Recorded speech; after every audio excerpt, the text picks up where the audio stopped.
અને સમાચારો વિવિધ કીર્તિ પટેલ ઉપર બીજી ફરિયાદ દાખલ થઈ છે। સાધુ સંતો અને ધાર્મિક લાગણી દુભાવવાની ફરિયાદ દાખલ થઈ છે।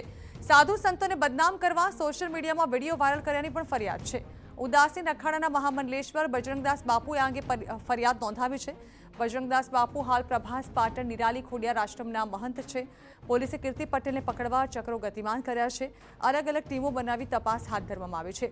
કીર્તિની ધરપકડ કરી કડક કાર્યવાહી કરવા બજરંગદાસ બાપુએ માંગ કરી છે।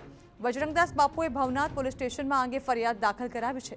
ફરિયાદ કરનાર બજરંગદાસ બાપુએ કહ્યું હતું કે તેમની એક જ માંગ છે કે કીર્તિની વહેલી તકે ધરપકડ કરીને પૂછપરછ કરવામાં આવે કે તેને ભગવા કપડાં કોણે આપ્યા અને તે મૃગીકુંડ સુધી પહોંચી કેવી રીતે। મારી માંગ છે કીર્તિ પકડને વહેલી તકે પકડે, એને પકડીને એની રિમાન્ડ દે, એને મારકૂટ કરે એટલે જેવું હોય છે એવું કીર્તિ પટેલ ઓકી નાખીને માની જાય કે ક્યાં માતના મને ઉતારો આપ્યો હતો અને ક્યાં માતના મને ભગવા કપડાં પહેરાવ્યા હતા, ક્યાં માતના મને ભગવા કપડાં પહેરાવ્યા હતા, એટલે કીર્તિ પટેલ માની જાય મારી ગેરંટી।